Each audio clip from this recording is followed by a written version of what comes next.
Hello, my dear students. I hope that all of you are fine and healthy. So, students, I have come to know about the fact that you are having little bit problem or confusion with the chapter tense. But I would like to make it clear to all of you that there are different types of tense, but for your pre-midterm syllabus, there is only simple present tense.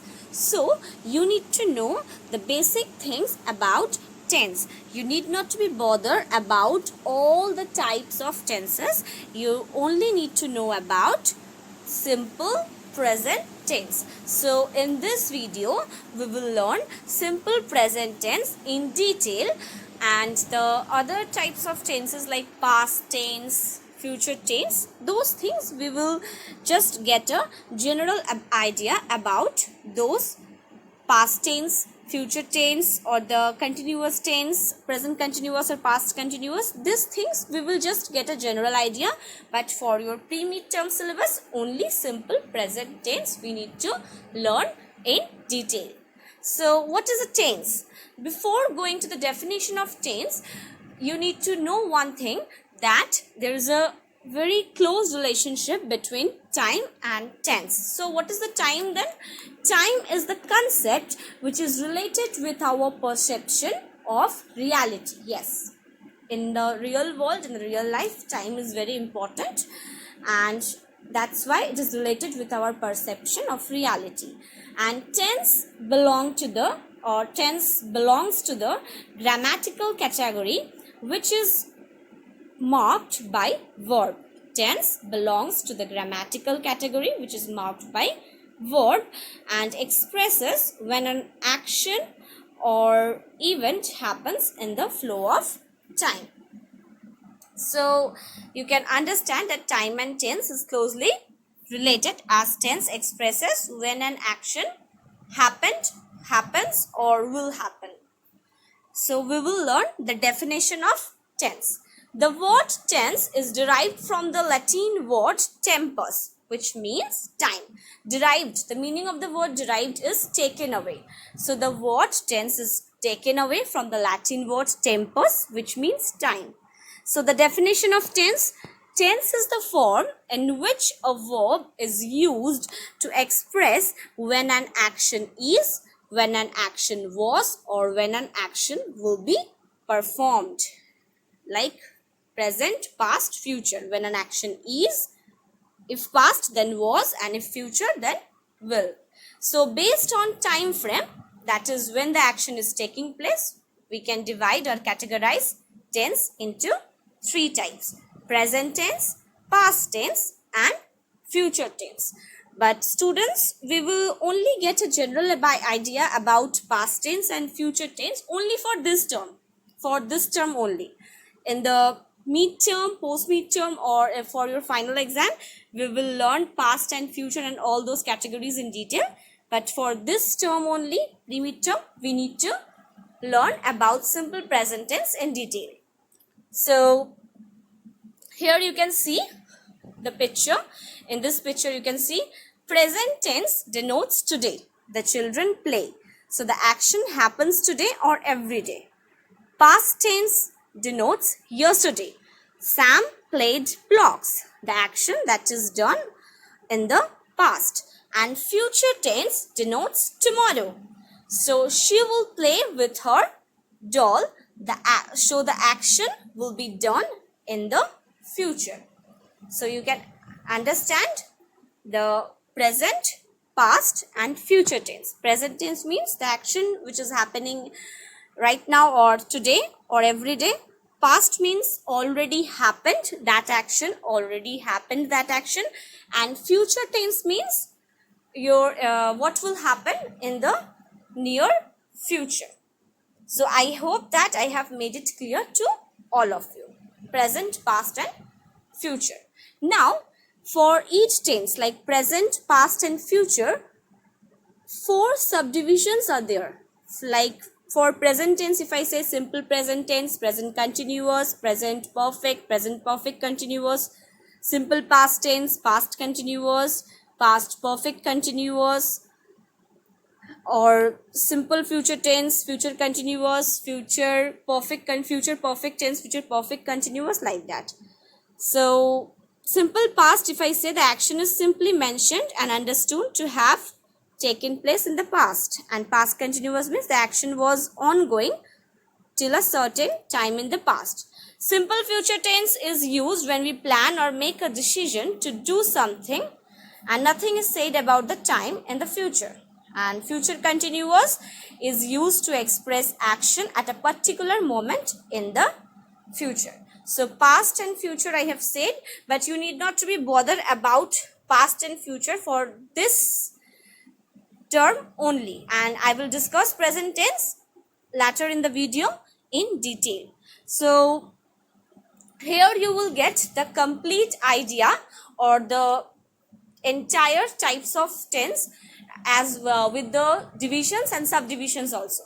According to the divisions, if I say that only present, past and future, but if I need to take into consideration the subdivisions also, so I can say like this, that tenses can be divided into 3 parts: present, past and future, but each part has some subdivisions. Like present tense, if I say that simple present continuous, simple present perfect tense, present perfect continuous, these are the 4 subdivisions. Past tense, same things: past simple past tense, past continuous, past perfect and past perfect continuous. Future, same thing: simple future, future continuous, future perfect continuous.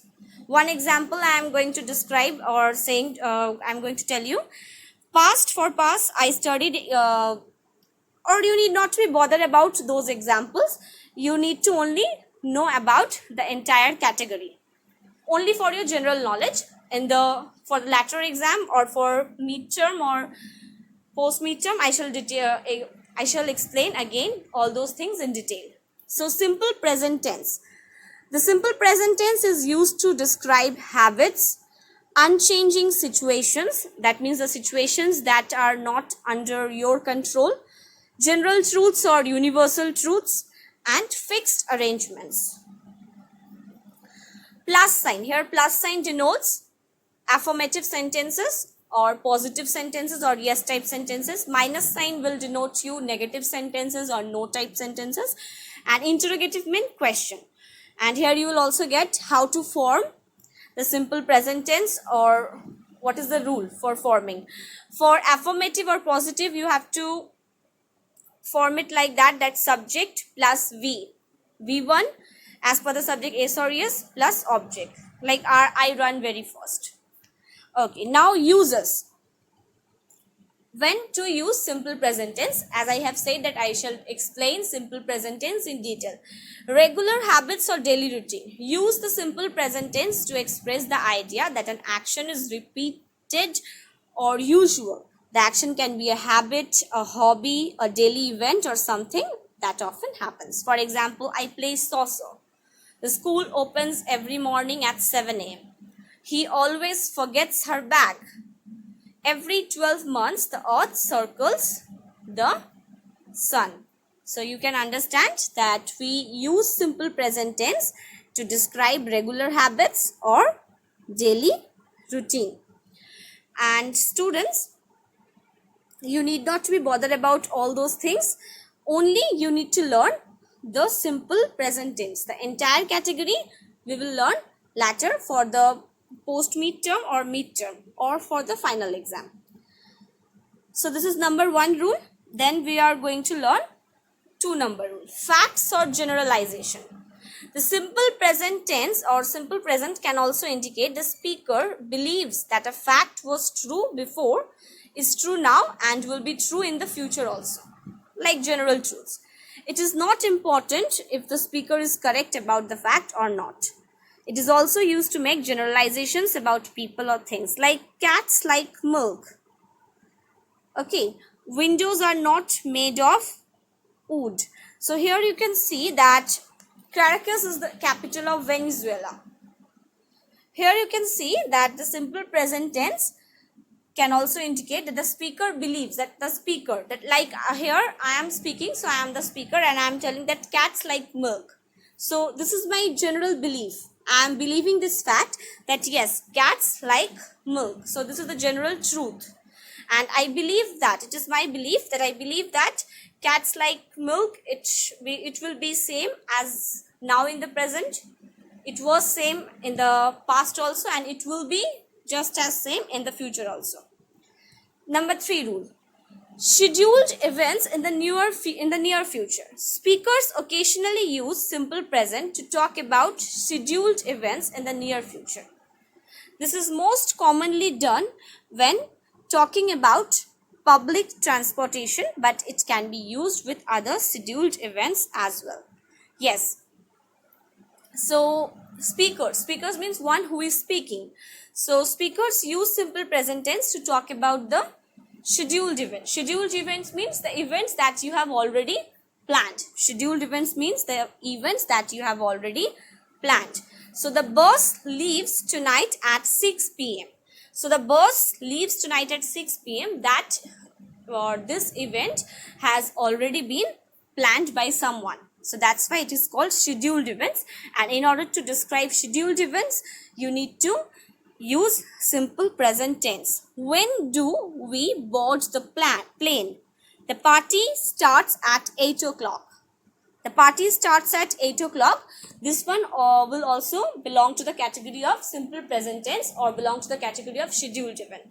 So now it's the time to discuss or to summarize what have you learned after watching the video. So as in the beginning of the video, I have said that you need not to be bothered about the entire category or the different types of tenses. So while summarizing whatever you have learned in this video, I shall again revise you, or I shall again make you revise all those things again, like the definition of tense, different types of tenses, or like that simple uses of simple present tense, and also the things that you need to remember about past tense and when we need to use future tense also. I am only giving you the general idea or some general things about past tense and future tense, because for this term, for your pre-mid term, there is only simple present tense. So simple present tense, positive means affirmative sentences, subject plus V1 plus object. Negative, subject plus don't or doesn't plus V1 plus object. Question, do or does according to the subject. If the subject is the subject belongs to third person singular number, then does plus V1. V1 in the sense first form of the verb. V1 means first form of the verb, and then that dot sign indicates you the object. That means the rest part of the sentence. So his wife sets the table. I like fruits. We love flying kites. My son makes his bed. I don't play chess. She doesn't feel so good. It doesn't want to eat it. Do they speak English very well? Does she have black hair? Do you love me? Like this. So after simple present tense, what you have learnt about past tense, that we will also summarize. So why do we use simple past tense? Again, I am telling children, these things you need not be bothered about. Only just get the general idea that what can be simple past tense and also simple future tense. So simple past tense we use to refer the actions which are already completed. So we use simple past tense for completed actions in the past. So the events which are already completed at some point in the past. My mom made some pancakes for us yesterday. It will be pancakes. A series of completed actions in the past. I finished my work, walked to the beach and found a nice place to swim. Yes. So completed actions in the past. You can see that the words written with red mark or red ink, that will be V2 form or second form of the verb, like past form. Now simple future tense. It is used for actions decided at the moment of speech. Moment of speech means when you are speaking. I have a headache, I will take a medicine. Simple future tense is also used for thoughts, predictions, assumptions, fears about future. I promise I won't tell this anyone. It is also used with conditional time and purpose, like when I arrive at home, I will call you. Okay, the form, how to form simple future tense: subject plus will plus V1. V1 means first form of verb and V2 means second form of verb, like the past form. For unplanned future actions, like winter will come soon. Okay, for offering, asking for a request, promising, ordering, threatening. I'm afraid you will get lost or get out. For unpreventable actions in future, winter will come soon. So thank you very much, children. Please learn simple present tense in detail.